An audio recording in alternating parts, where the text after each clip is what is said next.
Buenos días, bienvenidos como siempre a la lectura orante de la palabra de Dios, del Evangelio diario, la Lección Divina. Hoy la iglesia nos invita a que se proclame el Evangelio según San Lucas capítulo 21 versículos del 5 al 11. Escuchemos con atención. Del Evangelio según San Lucas. En aquel tiempo algunos ponderaban la belleza del templo por la calidad de la piedra y los exvotos. Jesús les dijo esto: lo que contemplan llegará un día en que no quedará piedra sobre piedra, todo será destruido. Ellos le preguntaron: Maestro, ¿cuándo va a ser esto? ¿Y cuál será la señal de que todo esto está para suceder? Él contestó: cuidado con que los engañen, porque muchos vendrán usando mi nombre diciendo yo soy, o bien el momento está cerca. No vayan tras ellos. Cuando oigan noticias de guerras y de revoluciones, no tengan pánico, porque eso tiene que ocurrir primero. Pero el final no vendrá enseguida. Luego les dijo: se alzará pueblo contra pueblo y reino contra reino, habrá grandes terremotos y en diversos países epidemias y hambre. Habrá también espantos y grandes signos en el cielo. Palabra del Señor. Gloria a ti, Señor Jesús. Los invito para que tomemos el texto de Mateo, capítulo 21, versículos del 5 al 11. Para hacer bien nuestra meditación como todos los días, tomemos el texto de nuevo una, dos veces más. Buena lectura, la comprensión es fundamental. Miremos todos los detalles. ¿Por qué habla Jesús del templo? ¿A raíz de qué? ¿Qué dice de él? ¿Qué dice del tiempo que vendrá? ¿Qué tendrá que pasar antes de su segunda venida? Es interesante, toda esta semana pues nos va preparando en un discurso escatológico. Tiene que ver con pasajes de Lucas, Mateo y Marcos que hablan de la referencia a la segunda venida de Jesús. Escatológico es una rama de la teología, escatología, que mira lo que vendrá, futuro, su segunda venida. También pues hay temas del infierno, cielo, purgatorio que llamamos novísimos, pero este es referente a la segunda venida de Jesús. De hecho, ya este próximo domingo, primer domingo de Adviento, nos preparamos para el nacimiento de Jesús, la primera venida de Jesús, pero nosotros esperamos la parusía, es decir, la segunda manifestación de Jesús. Entonces el contexto de esta palabra, miremoslo bien. Es importante que hagamos bien la lectura, porque de ahí pues, podremos hacer bien nuestra oración a partir del texto. Segundo momento, meditación. Ya en este capítulo 21 hemos avanzado con Lucas, hemos llegado con Jesús a Jerusalén, en los distintos contextos pues, de Jesús que está en el templo y ve el negocio que han hecho de él. Ayer escuchábamos cómo Jesús veía las acciones de algunos con las ofrendas y resaltaba el corazón de la viuda que se entregó totalmente porque daba de lo que le faltaba.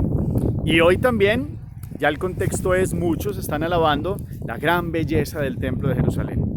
Hemos hablado mucho del templo este año y qué bueno ser enfáticos de todo este proceso de un lugar muy grande, históricamente hablando, para los judíos y los hebreos, con una historia muy fuerte desde que el Arca de la Alianza pudo llegar al gran templo que construyó Salomón, templo que acabó en Nabucodonosor, los babilonios en el 587, templo que reconstruyeron en la época de Zorobabel después del 516 antes de Cristo, y después en distintos momentos históricos con Antíoco IV Epífanes que entró allí, hizo una abominación, lo tuvieron que restablecer. Después Pompeyo otra vez en 63 antes de Cristo, hay un momento difícil. Después lo empieza a construir Herodes el Grande, 19 años antes de que naciera Jesús, y en la época de Jesús se siguió construyendo. A Jesús le tocó este templo grande y maravilloso, todavía con unos detalles por terminar, y estaban muy, muy felices, como en otras épocas antes de que vinieran, del 587 antes de Cristo, estaban muy orgullosos de su templo. Pensó que no les iba a pasar nada porque el templo estaba en Jerusalén, que porque allí estaba la presencia de Dios, y resulta que vino la guerra de los babilonios y los destruyó a Jerusalén y los sacó de allí y los llevaron al destierro. Y muchas otras, los griegos, los eleusidas, también los romanos, hicieron sus daños en esta gran ciudad que, a pesar de tener el templo, vivió momentos de guerra. Jesús está ahí. El contexto es, están alabando las piedras. Es una construcción muy, muy grande, muy bonita para la antigüedad. Herodes pues dio toda su capacidad para construir aquel templo. La gente hizo donaciones y entonces los discípulos y los que estaban al lado de Jesús se sentían muy, muy, muy orgullosos de poder estar ahí en el gran templo. Estaban alabando pues todo el diseño. De hecho, pues los dibujos que tenemos del gran templo de Jerusalén antiguo pues muestran la majestuosidad de una obra para aquella época. Como pensamos en las pirámides de Egipto, cómo hicieron para construir aquellas cosas con los implementos que había en la época, lo mismo en el templo de Jerusalén, las grandes piedras. De hecho, los que han ido a Jerusalén ven que por el lado del muro de las lamentaciones todavía se ven esas piedras antiguas, que es parte de lo que quedó. Entonces aquí viene una sentencia de Jesús, y la sentencia es que ellos están alabando algo que es caduco. Jesús no les puede decir mentiras. Él no puede decir, sí, mira qué bonito, sí, eso va a ser para siempre. Jesús no tiene vedado el futuro. Jesús es Dios y Él les habla desde la verdad. Entonces, estos discursos escatológicos tienen un momento puntual, en un primer momento, en el año 70, lo hemos hablado, cuando los romanos vinieron a terminar una revuelta de liberación que estaban tratando los judíos y destruyen Jerusalén y con él el templo, y después en el 135, ahí sí que terminan de destruir el templo y queda la explanada.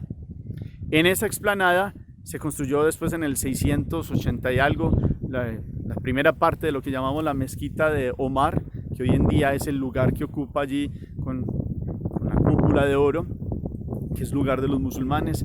Paradójicamente hablando era el lugar sagrado de los judíos, ahorita es el lugar de los musulmanes, tiene una mezquita. Y entonces Jesús vaticina eso y se cumple, es el primer momento. Eso que ellos veían como tan indestructible, en los racionamientos humanos, Jesús les dice que no va a quedar piedra sobre piedra. Y ocurre ese primer momento. Entonces esta destrucción del templo de Jerusalén y de Jerusalén como ciudad es como una imagen que Jesús utiliza para decirles que al final también pues esta figura de este mundo pasará y que Él volverá, pero da unos signos claros para que no se angustien por el día. Primero les dice que tienen que suceder ciertos signos de los tiempos que hemos ido leyendo en otros momentos, y los invita para que estén atentos, porque muchos antes de que Él venga pues van a usurpar su nombre y van a tratar de decir está aquí, está allí, mírenlo, porque hay una frase aquí que es parte de la meditación de hoy que dice: cuidado, no los engañe. Hay muchos embusteros, los ha habido en el tiempo, en la historia, y siguen existiendo. Yo con esto quiero decir que sí nos tenemos que preparar, claro, solo Jesús conoce el día y la hora. Aquí la invitación de Jesús, y es parte de la meditación y de toda esta preparación para este final de año litúrgico y el comienzo del nuevo, es siempre estar vigilantes, siempre estar preparados, siempre tener en cuenta esta enseñanza de Jesús. Tendrán que pasar guerras, revoluciones, pueblos contra pueblos, y eso ha pasado. Esa es la constante de la historia en distintos momentos. Guerras de países contra otros, naciones, unos que avasallan, otros que pasan por encima, injusticias entre naciones, otros que entran en rebeldías, y ha pasado. Momentos duros también, después vendrá hambre, epidemias. Para el ejemplo, un botón, lo que estamos viviendo, pues esta pandemia es parte de procesos históricos, aunque para mí es un gran llamado, es un momento de preparación, porque el mundo viene rápidamente y se ha olvidado de Dios. Tenemos como una idolatría para tanto avance tecnológico, que es bonito y es fruto de la inteligencia que Dios le ha dado al hombre, y bendita sea la tecnología y benditos sean los avances, pero mientras más avanzamos vienen momentos que vienen a enseñarnos, como esto que estamos viviendo, a decir, bueno, ¿cuál es el sentido del mundo? Utilicemos lo que tengamos, manejemos bien los recursos y cómo vivimos delante de Dios. Es uno de los signos que Jesús decía: vendrá hambre, epidemias. Las epidemias generan hambre. Hemos visto muchos perjudicados este año por muchas situaciones, y también nos da susto porque sabemos que si eso se va volviendo más difícil, pues el hambre incrementará. Pero que esta palabra de hoy nos dé una esperanza. Jesús, que conoce el tiempo y la historia, ya ha vencido todo lo que daña la vida del ser humano. El que camina con la fe en Él tiene una fuerza nueva, tiene capacidad de espera todos los días, pero no es de cruzarse los brazos. La espera del cristiano, del creyente, es hacer las cosas hoy que tiene que hacer y hacerlas bien, porque así se prepara. La santidad, el esfuerzo cotidiano, el trabajo, el darse, el donarse, el servir, pues tiene una satisfacción propia por la familia, por los demás, por los necesitados.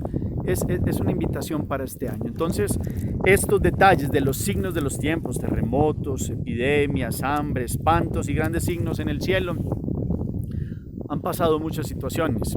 Seguramente vendrá un culmen y pueden pasar cosas más fuertes. Y hemos visto situaciones de catástrofes, se han vivido. Lo que tiene que motivarnos a ello es no andar en terror y en temblor de pánico humano. Tener temor de Dios, ese sí, no separarnos del amor de Dios. ¿Qué tal perder el amor de Dios? Lo que sí nos tendríamos que poner vigilantes, atentos, es al paso de Dios todos los días por nuestra vida. Y volverá. Y cada uno de nosotros se presentará un día delante de Él. Y tiene que ser el día más bonito, y tiene que ser el día más grande, y hay que estar listos, ligeros de equipaje, porque esta figura de este mundo pasa. Esto es lo que Jesús enseña hoy. Este mundo no es para siempre. Ellos pensaban que el templo era para siempre. Esta es una preparación para la vida de eternidad. Y no por eso dejamos de vivir la realidad que tenemos en este mundo solo por estar esperando la vida eterna. No, la vida eterna ya empezó desde el bautismo. Y entonces la ganamos día a día. Y no tenemos miedo y esperamos en Jesús. Y le pedimos que pase por nuestra vida. Y en la Eucaristía le decimos, ven Señor Jesús. Y la iglesia espera su segunda venida. Para mí hay muchos signos de que puede estar cerca. Lo que pasa es que esto no es de tiempos ni de fechas, solo Dios sabe. Lo que sí está cerca es que Dios todos los días viene a tocar el corazón. ¿Cómo le respondemos? Le abrimos la puerta del corazón, lo dejamos entrar, le decimos, ven Señor Jesús, ven a mi vida, ven a mi familia. Qué bueno hoy tener cuidado con tantos. Y ese es uno de los signos, y he sido muy enfático y lo vuelvo como a traer a colación, y es, muchos están diciendo, aquí está Jesús. Este es uno de los signos. Mírenme, aquí ya está la iglesia de Jesús, está la iglesia del Salvador, y se han inventado y cogen y adecúan bodegas y hacen iglesias nuevas al gusto y al amaño de los hombres. Y Jesús ya lo dijo claro, muchos vendrán usurpando mi nombre y muchos querrán formar nuevas iglesias. Hay una iglesia que Jesús le ha dado una potestad y una gracia y las llaves a Pedro. En esa iglesia pues se proclama la palabra, sí, muy humana, con muchas limitaciones, pero ahí sigue caminando en el tiempo y la historia de Jesús a través de este encuentro con este cuerpo místico que es su iglesia. Qué bueno que hoy podamos no creer en tantos embustes y cada quien delante de Dios, pero que nosotros esperemos, confiemos y caminemos atentos a la venida de Él. Esta Navidad que llega, que tiene la preparación del Adviento, nos invite a ustedes y a mí a decir, listo, y que el corazón tiene que estar preparado, ya vino, ya nos redimió, ya vivió, hizo la redención por nosotros. Qué bueno tener el corazón atento al paso de Dios, a la venida de Él y al día en que ustedes y yo pasemos la figura de este mundo. No con miedo, con esperanza, pero sí hay que estar atentos. Hay muchos signos que ya se han cumplido, se siguen cumpliendo. Y esta época es una época de revelación, eso significa Apocalipsis, por eso el género literario del Apocalipsis aparece en estos días. La primera lectura la estamos tomando de este texto maravilloso para que sepamos comprender y leer la historia en donde Jesús volverá. Y ya nos ha dado la victoria sobre la muerte y el pecado. Sigámoslo a Él. Él viene a sacar a aquellos que pensaban que este templo era inacabable, pues que hoy venga a darnos a nosotros el aprendizaje de comprender que esto es pasajero, que nos preparamos para algo que es eterno, que eso sí no tendrá fin, el reino de Dios que Él ya ha implantado y que se va construyendo donde cada quien va haciendo el bien y donde cada quien va permitiendo que Dios obre en su corazón, ejerciendo la perfecta voluntad de Dios que es buena, perfecta y agradable, perdón la redundancia, y que podamos hoy ser como Jesús, comprender bien estos signos, porque muchas personas dirán, este es el mundo del progreso, rápidamente vamos a pasar esto, no hay problema, miren qué construcciones tan bonitas, miren. Jesús nos podría decir hoy, esto que ustedes ven tan perfecto y tan avanzado y este mundo tan científico, también pasa, también es efímero. ¿Y cómo nos estamos preparando para comprender que hay una realidad que no es efímera, que es trascendente, que es total, que es inmortalidad del alma, que es para la cual nos preparamos? El encuentro diario con Él para el encuentro grande y definitivo que tendremos todos a nivel particular y todos como humanidad también, como lo veíamos el domingo pasado con el juicio universal. Hagamos oración. Te invitamos, Padre, Señor del cielo y de la tierra, en este día, a nuestra vida. Enséñanos a guardar en el corazón estas palabras de Jesús. Te pedimos a ti, Santo Espíritu de Dios, que nos des la capacidad de discernir los signos de los tiempos, a estar vigilantes, preparados, a la espera gozosa del Señor que pasa todos los días por nuestra vida, en la Eucaristía, en el otro, en el prójimo, pero también que podamos comprender que somos pasajeros y que este mundo es caduco y que este es un aprendizaje, este contorno y este momento de la vida para la vida eterna delante de Dios unitrino. Enséñanos, Dios, a vivir en ti, enséñanos a amar tu voluntad, enséñanos a no caer en los cuentos de muchos que quieren decir que Jesús está aquí, que está allá, que ha fundado iglesias nuevas, que allá apareció una iglesia y ya el Salvador se manifestó en fulano de tal y en otra persona. Enséñanos a estar atentos y vigilantes en tu doctrina, a tu iglesia, Señor. Fortalécela en estos tiempos que siguen dándose estas manifestaciones para que podamos estar preparados con un corazón atento, con esperanza y con el amor propio de los hijos que saben de quién se han confiado. Te lo pedimos, Señor, y te pedimos tu gracia y tu fuerza todos los días de la vida. Amén. Cuarto momento, la acción que nos invita a esta palabra. Pues la palabra primera es vigilancia, estar atentos al paso de Dios todos los días por nuestra vida. Es una vigilancia de gozo, de amor, no de cruzarse de brazos, sino de hacer lo que tengo que hacer bien y hacerlo hoy. La invitación es a todas las noches hacemos revisión del día. He hecho lo que tenía que hacer y lo he hecho bien. He amado, he servido. Espero el paso de Dios todos los días por mi vida. Y si eso es así, espero también la venida de Él. El domingo pasado era el grado del amor, era el examen que todos tendremos. Y entonces, por eso estos textos no nos llevan al terror y al pánico, sino más bien a la actividad constante de buscar a Dios, de estar listos al encuentro con Él que pasa, y que ese sea el análisis diario del final del día. Esta noche revisemos nuestro corazón, cómo estamos también delante de Dios, y ofrezcámosle alguna obra que edifique nuestra vida, una palabra, una ayuda, una forma de tocar el corazón de alguien, sirviendo y amando. Que esa sea pues también como la opción que nos deja esta palabra, y que demos esperanza a otros también, aún en estos contextos que estamos viviendo de pandemia, para que muchos comprendan que este mundo es caduco, pero no por eso nos asustamos, sino que antes, por el contrario, sabemos que es un aprendizaje que todos tenemos, pero sabemos hacia dónde vamos. Nosotros no somos los que vamos como a tientas, qué va a pasar, ¿no? Nosotros sabemos que vamos en el encuentro con Dios, y Él lo ha dado todo, y Él tiene la victoria sobre nuestra vida. Señor los bendiga, los llene de su paz, de su alegría, de su gracia, en el nombre del Padre, y del Hijo, y del Espíritu Santo. Amén. Feliz día para todos.